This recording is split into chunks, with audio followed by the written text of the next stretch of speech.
Hello guys, this is Akshita Bharadwaj and you're watching my channel Study with us. So आज हम footprints without feet का last chapter करेंगे necklace और मैं इसे भी 30 to 35 मिनट्स के अंदर अंदर ख़त्म कराऊंगी. सो फुल एक्सप्लेनेशन के साथ. So let's begin. सो ये नेकलेस है, ये एक लाइक अ स्टोरी ही है बट इसमें एक ट्विस्ट भी है एंड में. So wait for the twist. So she was one of those pretty young ladies born as if through an error of destiny into a family of clerks. तो इसमें एक lady है Matilda, उसके बारे में बताया जा रहा है कि वो बहुत सुंदर थी बट ऐसा लगता है कि है ना किस्मत का कुछ किस्मत ने कुछ गलती कर दी कि वो क्लर्क्स की फैमिली में, जो रिच नहीं होते ज़्यादा, उनकी फैमिली में वो बॉर्न हुई. And then she was married to the in the family of clerks to a clerk who was a clerk in the office of board of education. So वो मतलब बॉर्न भी उधर ही हुई और शादी भी फिर उधर ही हो गई. और फिर है ना वो बहुत ज़्यादा सफ़र करती रहती थी, उसे बिल्कुल अच्छा नहीं लगता था. वो चाहती थी कि मेरे पास भी रिच लाइफ हो, मैं भी इतनी सुंदर हूँ तो मुझे भी है ना सब मिलना चाहिए. So that was her dream. So when she seated herself for dinner opposite her husband, who uncovered the tureen with a lighted air, saying, "Oh, the good pot pie." So उसने है ना मतलब खाने के ऊपर वो प्लेट वो होता है ना कुछ बड़ा सा होता है, उसे टूरीन कहते, तो उसने उसे उठाया और अंदर से खाने में पॉट पाई था जो उधर की मतलब ओके डिश है बट उसे वो इतना इन्जॉय कर रहा था कि ओ वाओ, है ना. So husband has a very big contrast to what her wife is, क्योंकि उसकी वाइफ हर चीज़ मतलब उसे अच्छी ही चाहिए और उसका हस्बैंड छोटी छोटी चीज़ में खुशियाँ ढूंढता है. So one day what happened, and also she had a good rich friend who was her school friend, and she was very rich but she didn't like to go there often because she thought that she used to show off something, but she didn't do that. But it fell to Matilda that she is showing off to her and she was jealous of her. So Matilda was jealous of her friend, so she wasn't used to go there. But one day एक letter आया, मतलब एक invitation card मिला था उसके husband को, तो वो खुशी खुशी गया कि अरे वाह देखो मुझे क्या मिला है, मिनिस्टर की है ना, मतलब मिनिस्टर की यहाँ पार्टी है तो हमें भी बुलाया है. तो उसे लगा था कि इसकी वाइफ बहुत खुश होगी बट वो ऐसी नहीं निकली. मतलब वो उसने है ना वो उठा के फेंक दिया. उसने कहा कि मेरे पास ना तो ड्रेस है ना ज्वेलरी है अच्छी पहनने को, है ना. तो फिर वो पूछता है कि फिर नहीं मतलब तुम अच्छी लगती हो, तुम कोई भी ड्रेस पहन लो. उसने बोला नहीं. फिर जो वो है उसका हस्बैंड, उसने बोला अच्छा ठीक है बताओ कि कितने में आ जाएगी तुम्हारी नई ड्रेस. तो फिर मटिल्डा थोड़ा सोच विचार करके ऐसा कोई अमाउंट बोलती है कि जो एकदम से ना भी ना हो जाए, इतना बड़ा ना बोल दे. सो उसने बहुत ना सोच विचार करके 400 फ्रैंक्स बोले थे, 400 Franks. and these 400 francs he agreed to them. But उसने ये जो उसके हस्बैंड ने ये सब है ना शूटिंग के लिए नेक्स्ट समर उसने है ना शूटिंग गन के लिए बचाए हुए थे बट उसने अपनी वाइफ के लिए उसे दे दिया. But then she again after purchasing that she again was disappointed. So then her husband asked her that why now what happened.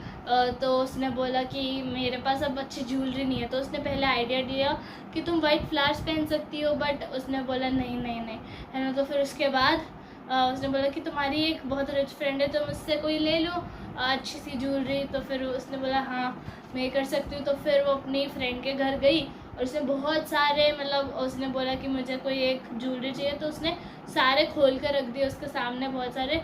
तो वो पहले कंफ्यूज थी बट उसने एक डब्बे में देखा एक वाइट सा मतलब एकदम प्योर डायमंड्स का नेकलेस. तो उसे वो सबसे ज़्यादा अच्छा लगा तो उसने वो ले लिया. एंड देन वो पार्टी में गई और फिर उस मतलब she was looking elegant, she was graceful and smiling, and she was full of excitement. She was overwhelmed with her happiness.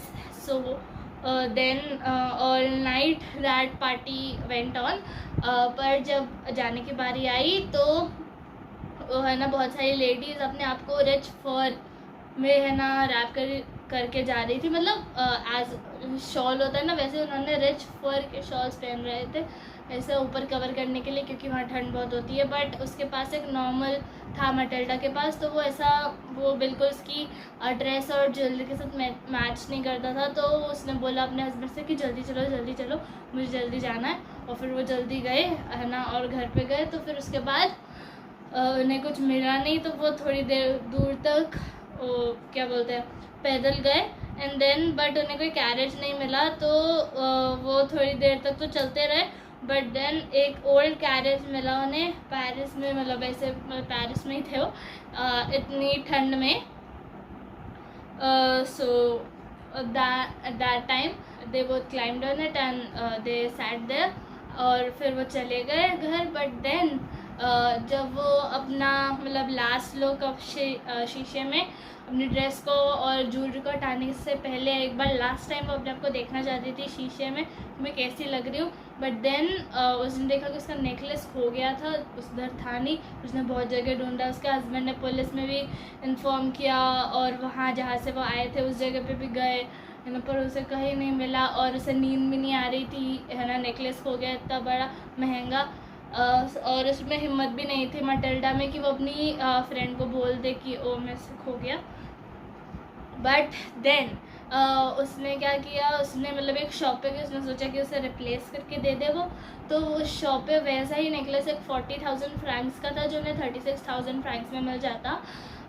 So 36,000 Franks is a huge amount of money for a monthly going clerk, like it's a very big amount. So 18,000 were left by Matilda's husband's father, मतलब ऐसे छोड़ के जाते विरासत में, वैसा उसके पास था 18,000। बट 18,000 का उसने लोन लिया। फिर ऐसा वो है ना वो फिर है ना दूसरे घर में मतलब अपने घर में ही थे, पर उन्होंने अपने बहुत उस लोन को रीपे करने के लिए बहुत सारी मेहनत की और जो उसने है ना रिप्लेस करके उसे दे दिया उसकी फ्रेंड को। पर है ना वो सोच रही थी कि अगर ये बॉक्स खोलेगी तो मैं इसे सब बता दूंगी, अगर उसे लगा कि वो नहीं है। बट उसने बॉक्स नहीं खोला, उसने बस ऐसे रख लिया। एंड देन फिर उन्हें है ना लोन रीपे करने में बहुत टाइम लग गया। It took them 10 years to recover all the loan। और है ना her life, Matilda's life was completely changed and her husband's too। so she उसने है ना बहुत किचन का काम सीखा, उसने अपनी मेड हटा दी और है ना वो वाटर मतलब ऐसे है ना सीढ़ियों से चढ़ कर लाती थी उतरती थी और बहुत ज़्यादा मतलब वो एक एक पाई के लिए वो बार्गेन करती थी। So it was very much shocking for her, very big transformation took place in her। then and her husband also did overtime, उन्होंने है ना रात में भी काम किया, इवनिंग्स में भी।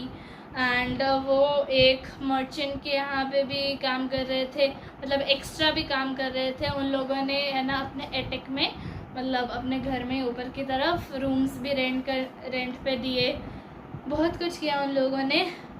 एंड वो बुक्स भी लगाता था, मतलब उसका जो मतलब एक्स्ट्रा मनी कमाने के लिए उसका husband. And her life was hit by a very big like a thunder storm, तूफान आ गया था उनकी लाइफ में। बट अभी भी है ना मतलब जब वो सारे काम कर लेती थी तो वो शाम को जब भी बैठती थी तो वो विंडो के सामने बैठती थी और वो सोचती थी उस दिन के बारे में कि जब वो कितनी सुंदर लग रही थी। It was the best day of life. But अगर नेकलेस नहीं खोता तो कितनी अच्छी होती हमारी लाइफ। तो 10 years बाद वो बिल्कुल ही ट्रांसफॉर्म हो गई थी। पहले तो वो बहुत यंग प्रिटी थी, बट अब वो थोड़ी ओल्ड लगने लगी थी, मतलब अपनी एज से भी ओल्ड। उसके हैंड्स एकदम अलग हो गए थे। She transformed into a strong women, strong heart women. And एक दिन उसने देखा कि एक लेडी अपने बच्चे के साथ जा रही थी और उसने गौर किया मटिल्डा ने कि वो उसकी फ्रेंड ही थी जिसने उसे लैंड किया था नेकलेस। तो उसने सोचा कि अब तो बता ही देती हूँ, अब तो मैंने सारा लोन रीपे भी कर दिया। तो उसने बोला कि पहले तो वो पहचान नहीं पाई कि ये कौन है, मतलब उसकी जो फ्रेंड थी उनका नाम मैडम फॉरेस्टियर था कि ये कौन है मतलब। बट देन उसने बताया कि ये मैं हूँ मटिल्डा, तुम्हारी फ्रेंड। तो वो बोलती ओ मटिल्डा तुम कितनी चेंज हो गई हो। और फिर उसके बाद उसने बोला कि हाँ मैंने बहुत टफ टाइम देखा, मैंने जो तुम्हारा क्या बोलते हैं नेकलेस था वो मुझसे खो गया था, बट देन मैंने उसे रिप्लेस करके तुम्हें दिया, एंड उसके लिए मुझे बहुत ज़्यादा पैसे चाहिए थे, तो हमने बहुत ज़्यादा लोन लिया और उसे रीपे करने में 10 ईयर्स लगे और अब जाके वो लोन हटा है। सो शी वॉज लाइक ओ तुम्हें मुझे पहले बता देना चाहिए था मटिल्डा, मतलब तुम मुझे पहले बता देती तो मैं तुम्हें बता देती कि मेरे जो थे वो नकली थे, मतलब they were not real diamonds. So she was shocked like what, मैंने मतलब तुम्हें असली रिप्लेस करके दिया और अपने ज़िंदगी के 10 ईयर्स बर्बाद कर दिए। So that was all, that was the twist. और इससे हमें ये सीख मिलती है कि हमें जो भी सच होता है वो बता देना चाहिए और हमें अपनी लाइफ से खुश होना चाहिए जैसी भी वो है। We must do something to make it better but never regret on it, because हमारी life is a gift of God. So that is all for this chapter. It was written by Gaudi Mosipint, and with this our footprints and first flight syllabus of term 2 gets finished. So stay tuned with my channel and please do like, share, subscribe and comment also in the comment section. Thank you for watching.